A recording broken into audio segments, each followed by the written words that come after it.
달콤한 말씀, 행복한 하루.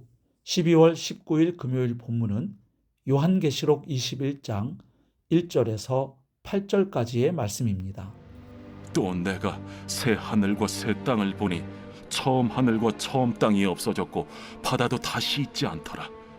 또 내가 보매 거룩한 성 새 예루살렘이 하나님께로부터 하늘에서 내려오니 그 준비한 것이 신부가 남편을 위하여 단장한 것 같더라.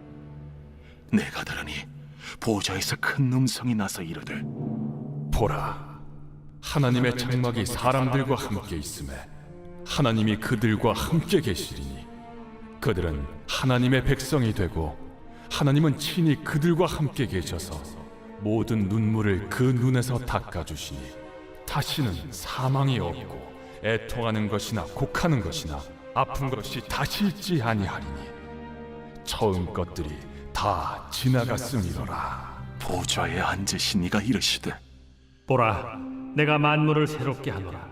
이 말은 신실하고 참되니 기록하라. 이루었도다. 나는 알파와 오메가요, 처음과 마지막이라.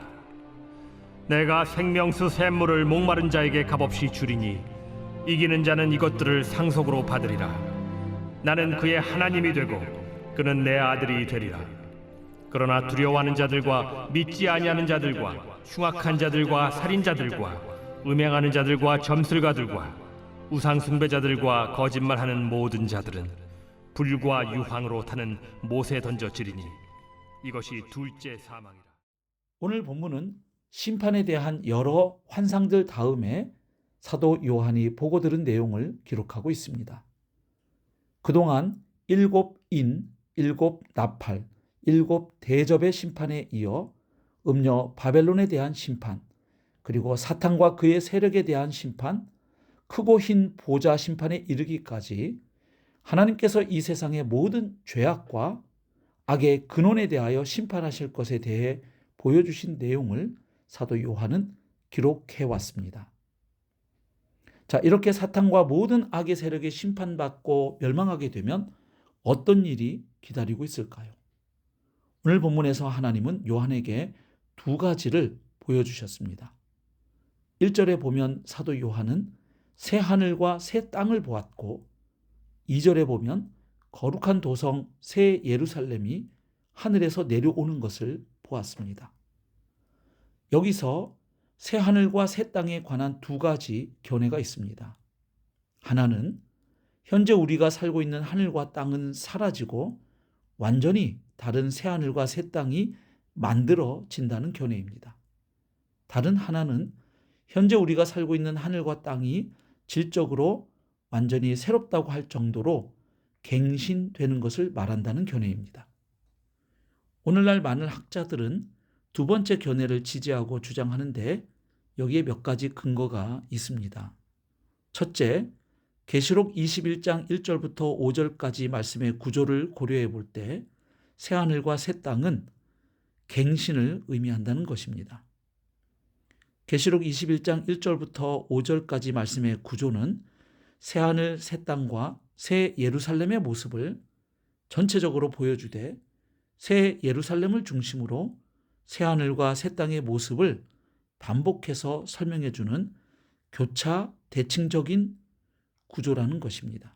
이렇게 볼 때 1절의 새하늘과 새 땅은 5절에서 내가 만물을 새롭게 하노라는 것과 동의어적인 표현으로 볼 수 있다는 것입니다.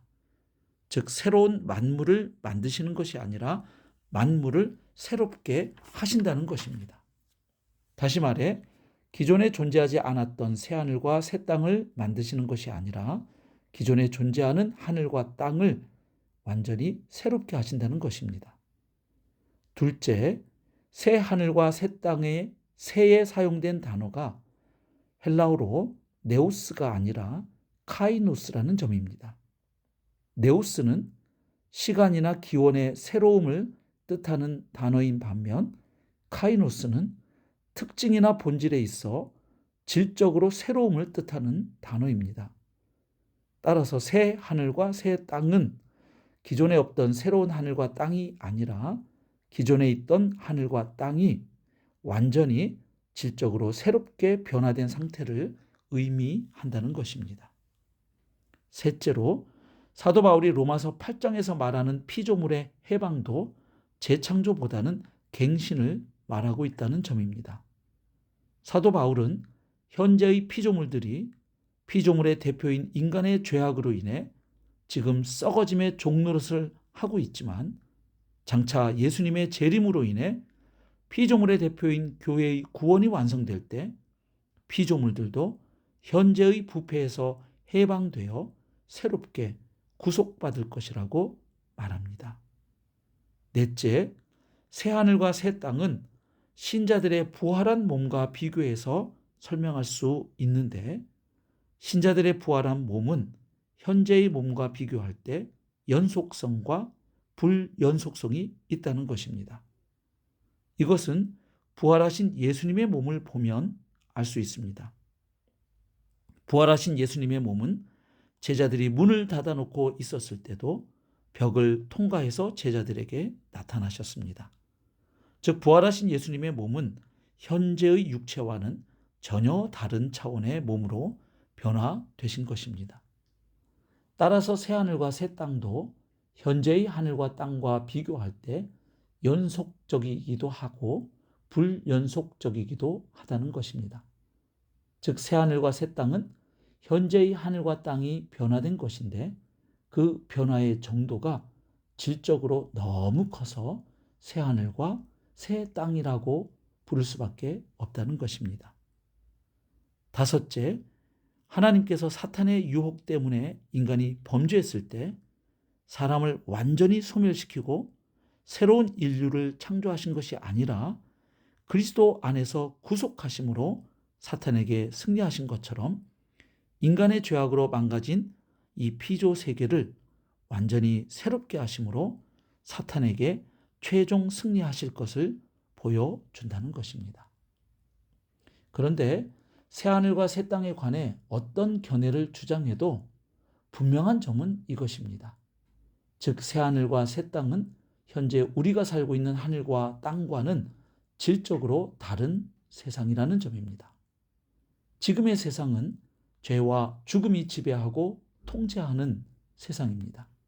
그래서 슬픔과 아픔과 고통이 끊임없이 다가옵니다. 하지만 새하늘과 새 땅은 죄와 죽음이 더 이상 통제하지 못하는 세상입니다. 따라서 슬픔이나 고통이 더 이상 없는 곳입니다. 왜냐하면 죄와 죽음의 원흉인 사탄의 거짓 삼위일체가 불못에 던져졌기 때문입니다. 요한은 또한 거룩한 도성, 곧 새 예루살렘이 하늘에서 내려오는 광경을 보았습니다.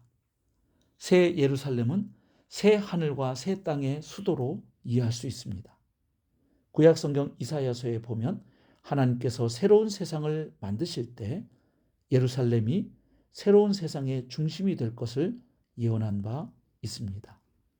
특히 이사야 65장은 하나님께서 새하늘과 새 땅을 창조하실 때 예루살렘이 즐거움과 기쁨의 중심지가 될 것을 말씀하고 있습니다. 그런데 요한은 새 예루살렘을 신부에 비유합니다. 즉 신랑을 맞으려고 단장하는 신부처럼 새 예루살렘이 아름답게 단장하고 하늘에서 내려온다는 것입니다. 즉 새 예루살렘은 인간의 힘으로 만들어지는 것이 아니라 하나님의 은혜와 능력으로 주어지는 것임을 보여줍니다. 새 예루살렘이 아름답게 단장한 모습을 신부가 아름답게 단장한 모습으로 비유한 것입니다. 이렇게 1절과 2절에서 요한이 본 새 하늘과 새 땅의 모습을 3절부터 8절까지에서는 보좌로부터 들려오는 큰 음성으로 더 자세히 듣게 된다고 묘사하고 있습니다. 그 내용을 요약해보면 새 하늘과 새 땅의 복은 하나님께서 영원히 함께 하시는 임마누엘의 은총이며 따라서 더 이상 죽음과 슬픔과 고통과 눈물이 없음을 의미한다는 것입니다. 그리고 새 하늘과 새 땅의 복은 신실한 하나님의 자녀들이 받는 영원한 유업이고 불신자들은 둘째 사망인 지옥에 던져진다고 선포합니다. 사랑하는 성도 여러분, 결국 천국이 천국인 것은 하나님이 영원토록 우리와 함께 하시기 때문입니다. 이 땅에서 살아가는 동안 종종 고난과 고통과 핍박을 겪기도 하지만 영원한 하나님의 나라에서 누릴 그 복락을 바라보고 소망하며 오늘도 정결한 그리스도의 신부로 살아가시기를 주님의 이름으로 축복합니다. 오늘의 묵상 질문입니다. 나는 참 신자에게 주어질 그 영원한 유업과 복을 믿고 소망하고 있습니까? 영원한 하나님 나라에 대한 소망이 오늘 나의 삶에 어떻게 영향을 주고 있습니까? 오늘의 기도입니다.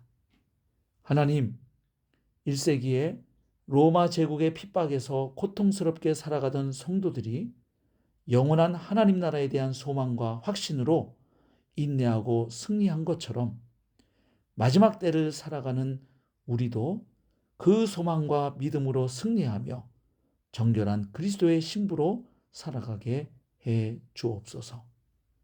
예수님의 이름으로 기도하옵나이다. 아멘.